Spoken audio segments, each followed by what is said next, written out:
આર્થિક સંકળામણ અનુભવતા જરૂરિયાતમંદ લોકોને ઝડપી લોન કરાવી આપવાની લાલચ આપી તેઓની જાણ બહાર તેમના નામ ઉપર અલગ અલગ કન્ઝ્યુમર તથા પર્સનલ લોન કરાવી લઈ કુલ્લે ₹66,05,088 ની છેતરપિંડી કરનાર ટોળકીના 3 સાગરીતોને ઝડપી પાડતી સલાબતપુરા પોલીસ ટીમ। ફરિયાદીના જણાવ્યા અનુસાર મુખ્ય આરોપી Rajiv Chaubey Surat ring road Empire State બિલ્ડિંગમાં આવેલ ઓફિસ નંબર 704માં Royal Financial Service Money Solution તથા ક્વિક લોન સર્વિસ નામની લોન એજન્સી ચલાવતા હતા, જેઓએ ફરિયાદીને સત્તા દરે અને ઝડપથી લોન કરી આપવાની અને લોનના હપ્તા કંપની ભરશે તેવી લોભામણી લાલચ આપી અને તેમના તથા તેમની પત્નીના નામે અલગ અલગ 13 ફાઇનાન્સ બેંક એપ્લિકેશન મારફતે કુલ્લે ₹10,19,000 ની કન્ઝ્યુમર તથા પર્સનલ લોન કરાવી લઈ તેમાંથી ₹2,01,105 ની ગુજરાત પોલીસ રકમના હપ્તા પોતે ભરી બાકીના ₹7,98,914 ના હપ્તા નહીં ભરી છેતરપિંડી કરી હોવાની અને તે સિવાય અન્ય આશરે 40 જેટલા સાહેદોની અલગ અલગ કન્ઝ્યુમર તથા પર્સનલ લોન કરાવી લઈ તેના રૂપિયા નહીં ચૂકવી કુલ્લે ₹66,05,088 ની છેતરપિંડી કરી પોતાની ઓફિસ તથા મોબાઈલ ફોન બંધ કરી નાસી જવા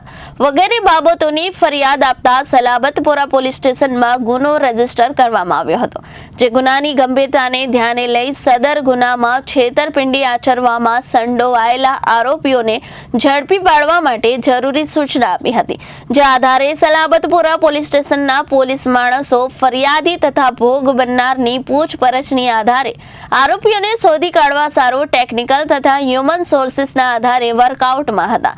આ દરમિયાન સર્વેલન્સ સ્ટાફના પોલીસ માણસોએ સદર છેતરપિંડીના ગુનામાં સંડોવાયેલા 3 આરોપીઓને ઝડપી પાડી તેના વિરુદ્ધ આગળની કાયદેસરની કાર્યવાહી હાથ ધરી હતી।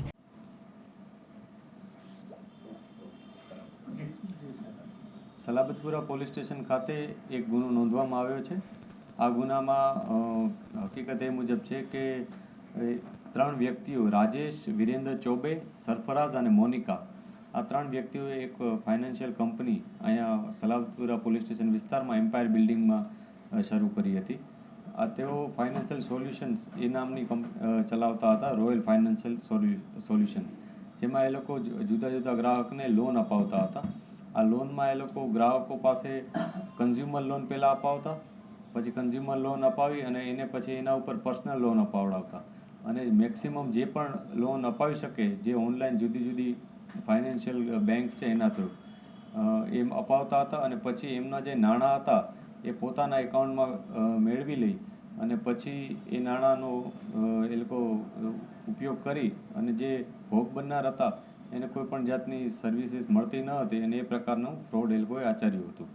આમાં જે ભોગ બનનાર છે દિલીપભાઈ ધાર્મિક, એમણે આવીને ફરિયાદ નોંધાવી હતી। એમણે અને એમના પત્નીના નામે ટોટલ 10 લાખની લોન આવી રીતના થઈ હતી। આ 10 લાખની લોનમાંથી 1 કે 2 લાખ રૂપિયા એમને પરત મળ્યા હતા, જ્યારે બાકીના 8 લાખ રૂપિયા આ જે ટોળકી છે જે ફ્રોડ આચરનાર એની પાસે હતા। આ ઉપરાંત આ લોકોએ આવા જુદા જુદા 40 જેટલા લોકોને આવી રીતના ટાર્ગેટ કર્યા છે અને લગભગ 66 થી 67 લાખની એમાઉન્ટ આવી રીતના ફ્રોડ કરી અને મેળવી લીધેલ છે। આમાં એ લોકો એક વિશેષ પ્રકારની એમો વાપરતા હતા કે જેમાં પેમ્ફલેટ એ લોકો વેચતા હતા। પેમ્ફલેટમાં એ લોકો પોતાની જે સર્વિસીસ છે એનો ઉલ્લેખ કરી અને લોકોને પોતા સુધી પહોંચાડતા હતા। એના સુધી જે લોકો પહોંચે એ લોકોને એ લોકો જે વરાછામાં એક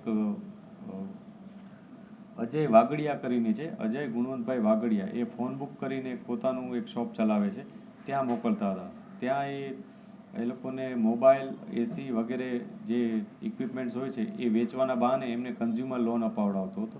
પછી ફોટો પડાવી અને કન્ઝ્યુમર લોન માટેના જે એમાઉન્ટ હતી એ અજયના ખાતામાં જતું રહેતું હતું અને આ લોન પછી જે ગ્રાહક હતા એને કોઈ વસ્તુ આપતા ન હતા, પરંતુ જે વસ્તુ જે ગ્રાહકના નામે લીધી હતી એ વસ્તુ બીજા કોઈને વેચી દેતા હતા। આ બીજો કોઈ એટલે એમનો જ પરિચિત વ્યક્તિ જે રાજુભાઈ આહિર ઉર્ફે મામા કરીને છે એને વેચતા હતા અને એ રાજુ અન્ય કોઈ વ્યક્તિઓને જે સામાન્ય ગ્રાહકો હોય અન્ય એને વેચી દેતો હતો સસ્તા ભાવે। એટલે ફોર એક્ઝામ્પલ કદાચ કોઈ 70,000ની કોઈ વસ્તુ આની પાસે આવી હતી, પોતે 50,000માં વેચી દેતો અને પછી પોતે ચારે જણા એમાં ભાગ પાડી લેતા.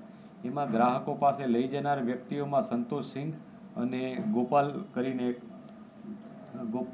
ગોપાલ મીઠાઈલાલ ગુપ્તા કરીને છે. આ બે વ્યક્તિઓ ગ્રાહકોને ફોન બુકવાળા જે અજય છે એની પાસે પહોંચાડતા હતા. આ પ્રકારનું એક એમો વાપરી અને એક ષડયંત્રના ભાગરૂપે તમામે કાવતરું કરી અને લગભગ 66 થી 67 લાખ રૂપિયા લોકોના ફ્રોડ કરીને મેળવી લીધા હતા અને તેઓ અહીંથી નાસી ગયા હતા. પોલીસે ખૂબ જ મહેનત કરી અને 3 આરોપીઓની ધરપકડ કરી છે. એ 3 આરોપીઓમાં એકનું નામ અજય વાગડિયા, સંતોષસિંહ વાચસ્પતિસિંહ અને ગોપાલ મીઠાઈલાલ ગુપ્તા, આ 3ની ધરપકડ કરી છે. અન્ય જે આરોપીઓ છે કે જેઓ પોલીસ પકડની બહાર છે એને અત્યારે પોલીસ શોધી રહી છે. પોલીસ આમાં વધુ પોલીસ કસ્ટડી પણ અમે માંગીશું કે જેથી આ લોકોએ અન્ય કેટલા ગ્રાહકોને વિક્ટીમ બનાવ્યા છે અને બધી પૈસા ક્યાં છે એ બધી વિગતો અમે મેળવી શકીએ. 3 આરોપીઓ પકડાયા છે, એમાં ફાઇનાન્સવાળા છે કે મોબાઈલ?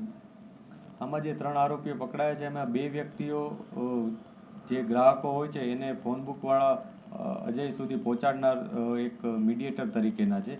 જ્યારે એક વ્યક્તિ સંતોષ સિંઘ છે, એક વ્યક્તિ જે અજય વાગડિયા છે એ ખુદ ફોન બુક શોપનો માલિક છે. એટલે 3 વ્યક્તિઓની ધરપકડ કરવામાં આવી છે. અન્ય જે પકડવાના બાકી છે એમાં Rajiv. Bureau report Janadesh news Surat.